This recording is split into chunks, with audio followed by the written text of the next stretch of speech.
This is Monocle on Design Extra. It's a short show to accompany our weekly programme where we discuss everything from architecture and craft to furniture and fashion. I'm Ailey Evans. While the British are credited with inventing recreational camping, the vast landscapes of the United States were ideal for turning it into a mass hobby. What began in the 19th century as a primitive pursuit in wilderness settings gave way by the 20th century to orderly planned campgrounds. As far back as the 1930s, architects like Albert H. Goode were hired by the US National Park Service to design specifications for camping facilities, right down to their signage. Visiting a national park or campground today is an experience with considerable design pedigree. But with more on campground design essentials, we join Monocle's Gregory Scruggs, busy pitching a tent somewhere in the wilds beyond his home in Seattle. I'm blessed to live in the Pacific Northwest, a region of outstanding natural beauty. But our strong environmental ethic often prohibits development in sensitive ecological areas, which means hotels can be few and far between. So camping is often the best way to experience the region's most scenic landscapes.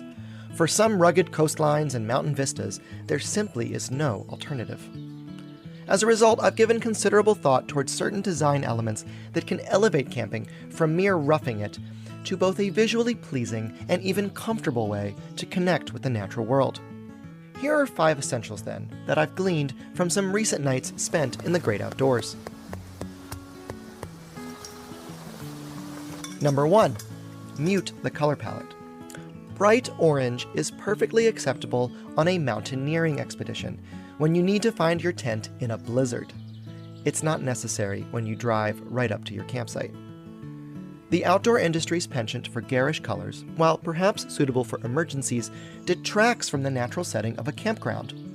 Campers should remember that their temporary abode is visible to anyone who passes by.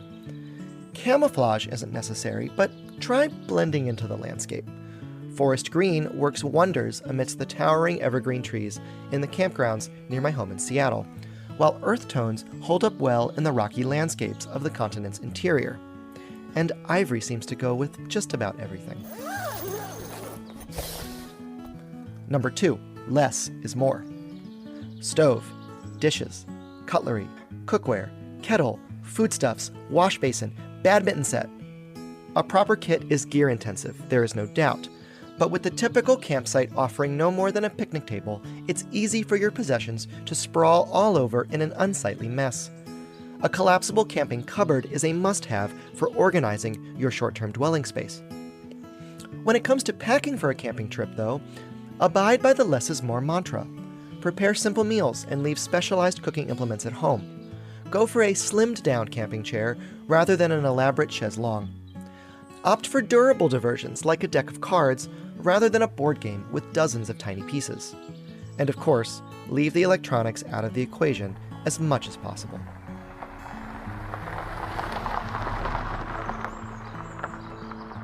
Number 3, slow down. Yes, stop and smell the fresh air, but also quite literally slow down your vehicle. Interior circulation at campgrounds typically entails loop roads that serve both cars and pedestrians. Smart campground design operates these roads a bit like a mixed traffic country lane, with enough curves and signage to keep cars from going much more than a bicycle's pace. As architectural historian Martin Hogue notes in his book, Making Camp, A Visual History of Camping's Most Essential Items and Activities, cars and camping have been synonymous in the U.S. since the 1920s. That decade, the popular magazine Motor Camping and Tourist extolled the virtues of auto camping, and Denver's Overland Park was once home to the so-called Manhattan of auto camps. The most revolutionary innovation in camping design, then, is to leave the car at the proverbial tent flap. Japanese outdoors brand Snow Peak opened its first North American campground earlier this year on the Washington state coast. Visitors park their cars and push hand carts or rely on staff driving golf carts to ferry their kit from the car boot to their site. The result is as captivating as a Barcelona superblock, a car-free community where kids run free without fear.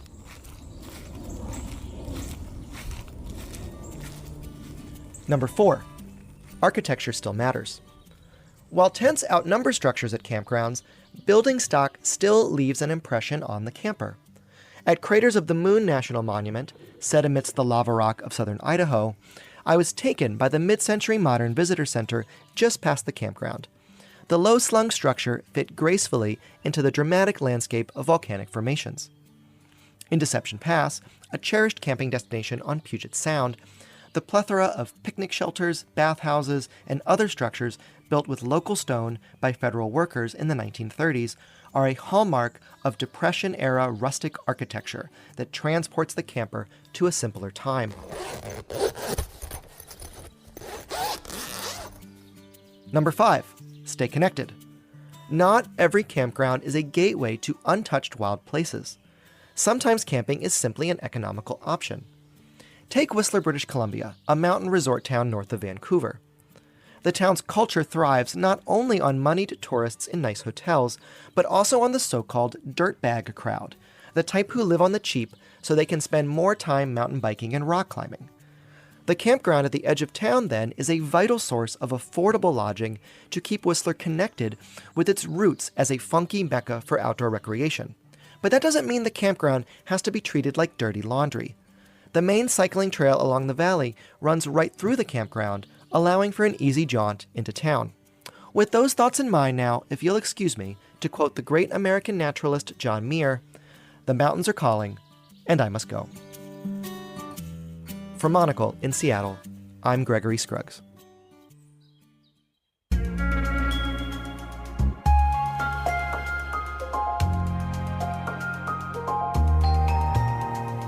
Thank you, Greg. That's all for this week. If you're eager for more design stories, you can listen to our main programme, Monocle on Design, airing on Tuesdays at 8 p.m. London time. Or if you prefer print, you can pick up a copy of Monocle magazine. It's on all good newsstands now. Today's episode was produced by me, Maylie Evans, and edited by Flynn Simons. Thank you very much for listening.